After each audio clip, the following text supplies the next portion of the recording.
Romans chapter 12 verses 1 to 8, the living sacrifice, the unity of the church. Therefore, brothers, I call on you through the compassions of God to present your bodies a living sacrifice, holy, pleasing to God, which is your reasonable service. And be not conformed to this age, but be transformed by the renewing of your mind, in order to prove by you what is the good and pleasing and perfect will of God.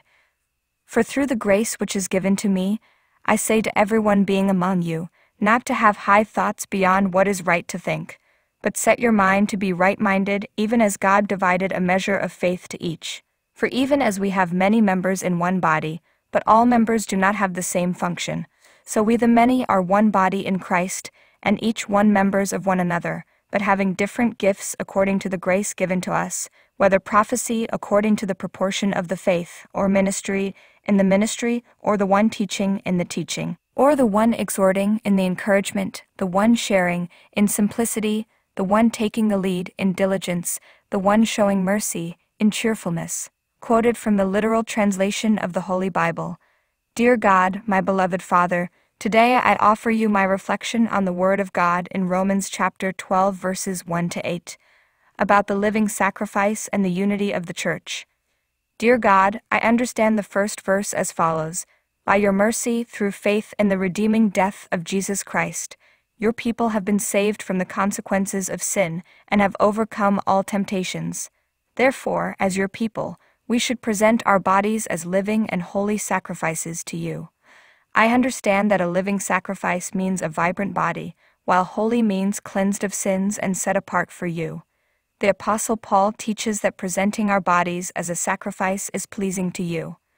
I understand that when we do so, you use our bodies to do good deeds in accordance with your will. This is true worship. Dear God, I understand the second verse as follows. The Apostle Paul advised your people not to conform to this world, meaning not to imitate those in the world who live a sinful life and engage in activities contrary to your word. As true children of God, we are transformed by the renewal of our minds and live a new life in you, for we belong to you. We do not live for ourselves but live and die for you.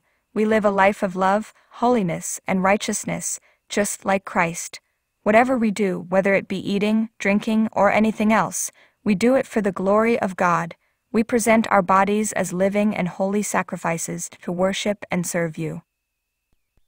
Dear God, I understand verses 3 and 4 as follows. Through your grace, the Apostle Paul was given wisdom and knowledge of the truth, and he was entrusted with the task of teaching your word to the church.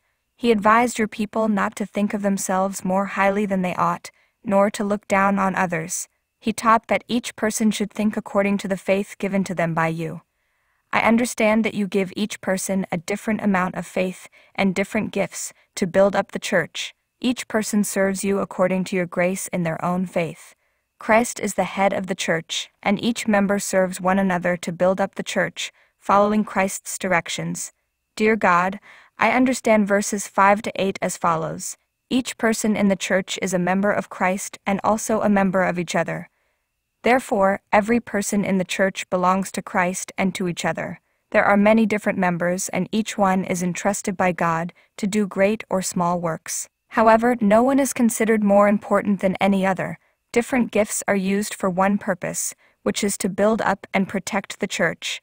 Those who are gifted with serving will serve with all their heart. Those who are gifted with teaching will teach with all their heart. Those who are gifted with advising will advise with all their heart. Similarly, those who have the gift of sharing will share material goods with brothers and sisters in need.